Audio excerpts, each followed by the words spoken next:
नमस्कार, मैं हूं अंजलि इस्टवाल और एक बार फिर से हाजिर हूं बस इसी दुआ के साथ कि फिट रहे इंडिया। आज हम बात करने वाले हैं फूड पॉइजनिंग की। फूड पॉइजनिंग गर्मी के मौसम में काफ़ी आम हो जाती है। दरअसल हमें इस बात का ख्याल रखना पड़ता है कि हम जो खाना खा रहे हैं वो कैसी स्थिति में पका है और कब पका है। फूड पॉइजनिंग का जैसा कि शब्द बताता है कि फूड पॉइजनिंग कि खाने में कुछ भी टॉक्सिन्स अगर हैं या कुछ पॉइजन है किसी तरह का, उसकी वजह से जो सिम्टम्स होते हैं उसको फूड पॉइजनिंग कहते हैं। मोटा मोटा अगर हम बात करें तो फूड पॉइजनिंग के जो सबसे कॉमन कारण होते हैं वो होता है प्री फॉर्म टॉक्सिन्स जो खाने में आ जाते हैं। उसके 2-3 बैक्टीरिया होते हैं जो सबसे कॉमनली उसको कॉज करते हैं। एक होता है स्टेफाइलोकोकस ऑरियस जो कि हमारी त्वचा पे, नाक पे, सब जगह काफ़ी कॉमनली प्रेजेंट होता है, और वो अगर खाने में किसी के गंदे हाथ से पहुंच जाता है तो वो उसमें मल्टीप्लाई करता है और एक टॉक्सिन प्रोड्यूस कर देता है। तो जो पहले से बना के खाना रखा गया है उसमें अगर इन्फेक्शन ये पहुंच गया है तो वो टॉक्सिन ज़िंदा रह जाता है, और आपने खाना खाया उसके 6-7 घंटे बाद आपको सिवियर वॉमिटिंग या डायरिया होना चालू हो गया।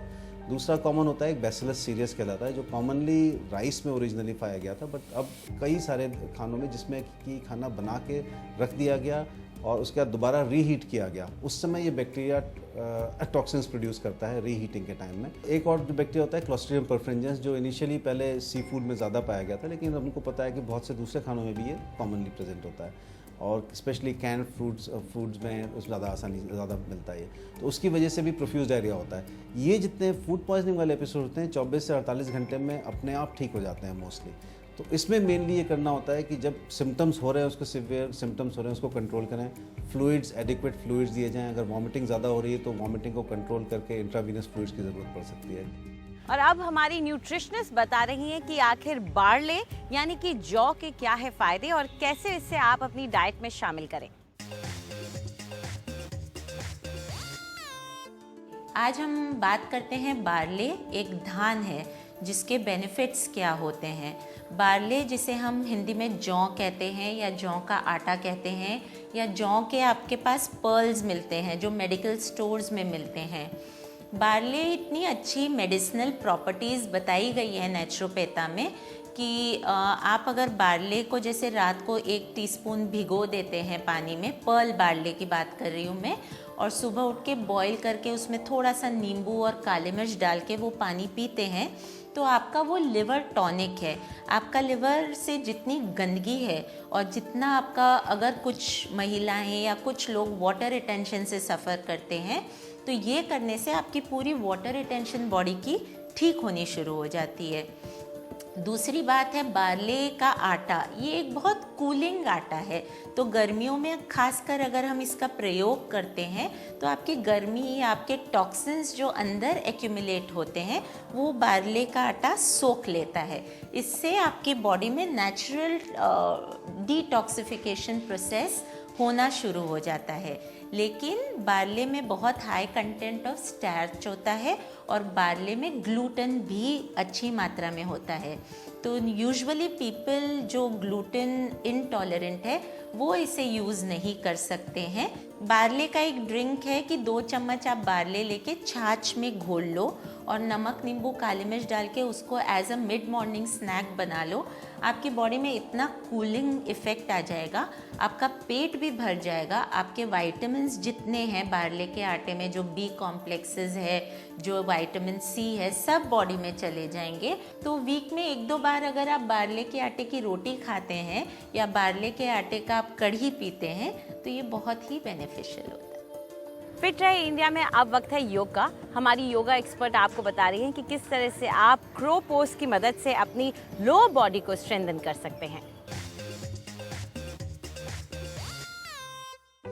नमस्कार, आज हम जो पोस्चर सीखने जा रहे हैं उसे हम क्रो पोज कहते हैं। इससे लोअर बॉडी स्ट्रेंथन होती है, सर्कुलेशन बढ़ती है, नीज भी स्ट्रेंथन होते हैं, आपके एंकल्स भी स्ट्रेंथन होते हैं। इसके साथ साथ जब आप ये पोस्चर करते हैं तो एक चीज़ का ध्यान रखिए, अगर आपका नी ऑलरेडी ओवर स्ट्रेच्ड है तो आप फुल पोस्चर ना करें, हाफ वे थ्रू करें। और अगर आप प्रेग्नेंट हैं तो इस पोस्चर को ना करें। तो ये पोस्चर कैसे करना है आज हम देखेंगे। पहले आप अपनी लेग्स को हिप विड्थ अपार्ट रखेंगे और टोज़ को बाहर की तरफ, सो हिप से थोड़ा और ज़्यादा टोज़ को बाहर की तरफ। इसमें हम इस पोस्चर में मैंने एक मुद्रा ऐड करी है, तो हम अपनी फिंगर्स को इंटरलेस करके इंडेक्स फिंगर ऊपर रख के और थम्स को क्रॉस करेंगे और सामने रखेंगे। एक्सेल करते करते हम नीचे जाएंगे स्क्वाट में, अपनी स्पाइन को सीधा रखते हुए। यहाँ पे अगर आपके हील्स ऊपर आते हैं तो उसको सपोर्ट करने के लिए मैट या कुशन रखें। इनहेल करेंगे और वापस स्टैंडिंग पोस्चर में आएंगे। फिर से एक्सेल, इनहेल। अगर आप हाफ वे जाएंगे तो आप ऐसे करेंगे, एक्सेल, इनहेल, एक्सेल, इनहेल। कि अगर आपका मूड बहुत बुरा है और बहुत ग्रम्पी है तो ये पोस्चर ज़रूर करिए। 7 बार ही करिए, 11 बार करिए, 26 बार करिए। उसके बाद अपनी एनर्जी वॉच करिए कैसे शिफ्ट होती है। आज के लिए इतना ही। Thank you. अगर आप झड़ते बालों से परेशान हैं तो हमारी ब्यूटी एक्सपर्ट आपको दे रही हैं कुछ टिप्स।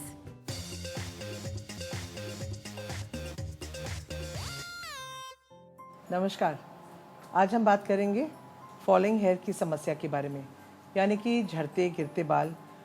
वो गिरते बाल जिसकी वजह से कई सारी टेंशन्स अपने आप ही बढ़ जाती हैं। इसके लिए हम 2 बहुत आसान नुस्खे बताएंगे आपको। सबसे पहले है एक फॉलिंग हेयर शैम्पू, जिसे आप घर पे बाल धोएंगे। इसके लिए आपको 3 चीज़ें चाहिए, आंवला, रीठा और शिकाकाई। इन तीनों चीज़ों को आप करीबन 2-2 चम्मच लेके मिक्स कर लीजिएगा। और इस मैजिक कॉम्बिनेशन में आप पानी डालेंगे कम से कम आधा लीटर। इन चीज़ों को आप इस पानी में अच्छी तरह मिक्स कर लें और इसको सिर्फ एक उबाल देके करीबन 2 घंटे छोड़ दीजिए। 2 घंटा छोड़ने के बाद इसी मिक्सचर को आप छान लें और एक एयरटाइट बॉटल में रख लें। जब जब आपको अपने बाल धोने होंगे आप इसी पानी से अपने बाल धोएंगे। ये आप देखिए कितना स्मूथ गाढ़ा मिक्सचर बन गया है। और आप हैरान होंगे कि इसी शैम्पू से जब आप बाल धोंगे ऑयलीनेस भी कम हो जाती है और बालों में एक बहुत ही बढ़िया चमक महसूस होगी। क्योंकि मुझे मालूम है बहुत से लोग जो हैं उनको एक सोपी शैम्पू की ज़रूरत होती है, नहीं तो उनको लगता है कि उनके जो बाल हैं वो साफ़ नहीं हुए हैं। और अगर अब तभी भी आपको बालों की झड़ने की समस्या रहती है तो आप एक और पैक बना सकते हैं। इसमें आपको 2 चीज़ों की ज़रूरत है। ये है मेथी दाना और फ्रेश एलोवेरा के पत्ते। मेथी दाना को आप अच्छी तरह पीस लीजिए। बेहतर होगा कि आप इसको मिक्सी में पीस लें या सिलबट्टे में। एलोवेरा के पत्तों को लेके आपको बीच में से इसका जो जेल है वो निकालना है। तो आप देख रहे हैं कि मैंने इसका जो ऊपर का हिस्सा है उसको काट लिया है और जो अंदर का जेल है उसको हम स्कूप आउट करेंगे। कितना खूबसूरत, बिल्कुल ट्रांसलूसेंट क्लियर जेल है ये। और इसमें इतना पोषण और विटामिन है कि शायद अगर आप विटामिन की गोलियां खाएंगे वो भी कम पड़ेंगी। ये आप देखें कि मेथी दाना का जो पेस्ट है इसमें एलोवेरा हम धीरे धीरे मिक्स कर देंगे अच्छी तरह। और ये मिक्सचर आपने अपने बालों की जड़ों पे लगा के रखना है कम से कम 15-20 मिनट। हफ्ते में 3 या 4 दिन या जिस दिन आपने अपने बालों को शैम्पू करना हो, ये पोर्शन गिरते हुए बालों के लिए सबसे अच्छा नुस्खा है। मेरी ही सलाह ये होगी कि एक डिसिप्लिन की तरह नियम से करें और देखिए कि आपके जो गिरते हुए बाल हैं वो भी दूर हो जाएंगे और गिरते हुए बालों की टेंशन जो है वो भी दूर हो जाएगी।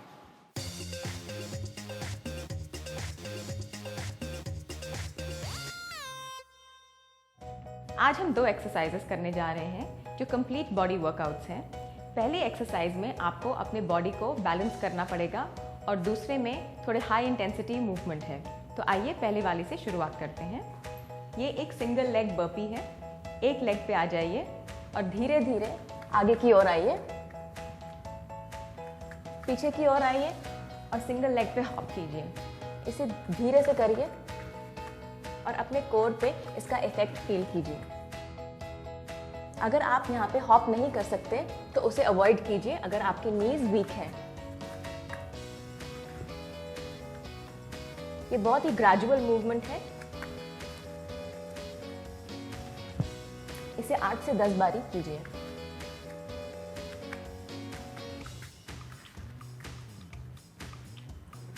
हमारी दूसरी एक्सरसाइज हम मैट पे करेंगे। इस पोस्चर में आ जाइए। एक लेग को आगे लाएंगे, फिर दूसरे लेग को आगे लाएंगे।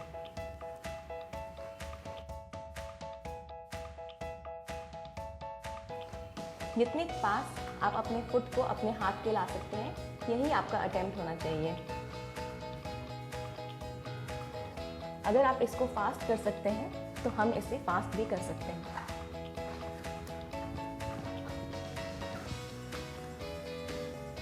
इस एक्सरसाइज से आपका हार्ट रेट हाई हो जाएगा।